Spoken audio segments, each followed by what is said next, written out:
আজকে ভিডিওতে আমি দেখাবো 3.7 ভোল্টের লিথিয়াম সেল ব্যবহার করে কীভাবে 12 ভোল্টের একটি পাওয়ারফুল ব্যাটারি আমরা তৈরি করব। এই ব্যাটারি তৈরি করার জন্য আমি নিয়েছি 3S40 অ্যাম্পিয়ার একটি বিএমএস আর 2000 mAh ব্যাটারি। এখানে 15টি ব্যাটারি ইউজ করছি।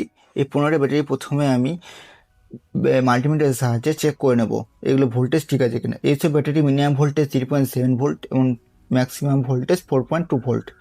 এই প্রত্যেকটা ব্যাটারিকে আমি 5টি করে ভাগ করে একটা গ্লুকানের সাহায্যে আমি অ্যাটাচ করে নেবো, অর্থাৎ প্যারালাল কানেকশন করে নেবো, যেগুলোতে প্লাসগুলো এক সাইডে এবং মাইনাসগুলো অন্য সাইডে থাকবে। এরকমভাবে আমি তিনটি সেট তৈরি করব। আমি দেখতে পাচ্ছি 3টে সেট আমার তৈরি করা হয়ে গেছে। এখানে আমরা 5টি সেলকে প্যারালালভাবে যুক্ত করব, অর্থাৎ সব পজিটিভ একসাথে এবং সব নেগেটিভ একসঙ্গে যুক্ত হবে। এটা হলো প্যারালাল কানেকশন। দেখুন আমার প্যারালাল কানেকশন করা হয়ে গেছে এবং 3টি সেলগুলোকে আমার যুক্ত করা হয়ে গেছে। এক্সট্রা ওয়্যারটা আমি কেটে নেব। এরপর আমি বিএমএস অ্যাটাচ করব। এখানে আমরা প্রত্যেকটা সেল 2000 mAh করে, অর্থাৎ 5টি সেল আমরা প্যারালালভাবে অ্যাটাচ করেছি, মোট 10,000 mAh, অর্থাৎ 10 অ্যাম্পিয়ার হয়েছে। এইভাবে আমরা 3টে 10 অ্যাম্পিয়ার তৈরি করব। এখানে এই 3টি গ্রুপে আমরা সিরিজ কানেকশন করব, অর্থাৎ প্রথম গ্রুপের নেগেটিভের সাথে দ্বিতীয় গ্রুপে পজিটিভ আর দ্বিতীয় গ্রুপের নেগেটিভের সাথে তৃতীয় গ্রুপে পজিটিভ। এইভাবে আমরা সিরিজ কানেকশনটা করব।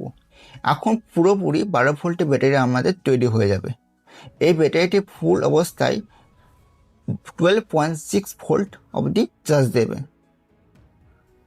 দেখুন আমি ব্যাটারি কানেকশনটা সম্পূর্ণ করে দিয়েছি। এরপর আমাদের বিএমএস অ্যাটাচ করার পালা।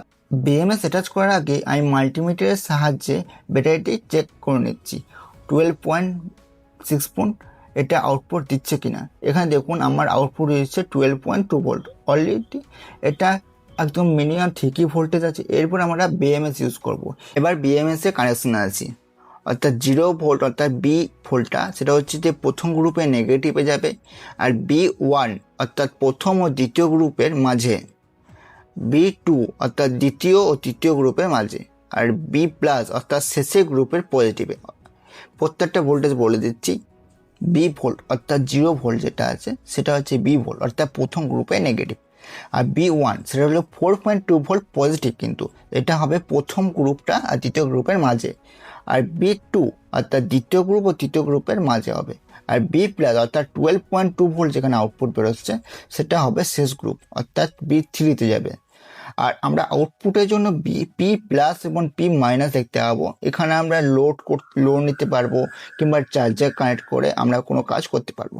কানেকশন করার সময় আমাদের অবশ্যই একটা জিনিস সাবধানে রাখতে হবে যে আমাদের ভুল কানেকশন করলে বিএমএস নষ্ট হয়ে যাবে।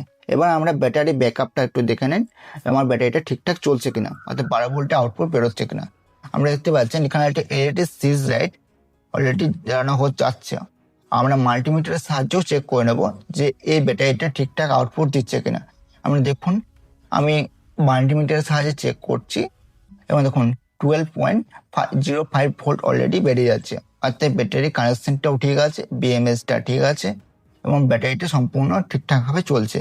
তো এই ছিল আজকের ভিডিও। আজকের ভিডিও যদি আপনাদের ভালো লেগে থাকে তাহলে চ্যানেলটিকে অবশ্যই সাবস্ক্রাইব করে দেবেন। পরবর্তী ভিডিও কি চান সেটা অবশ্যই কমেন্টে জানিয়ে দেবেন।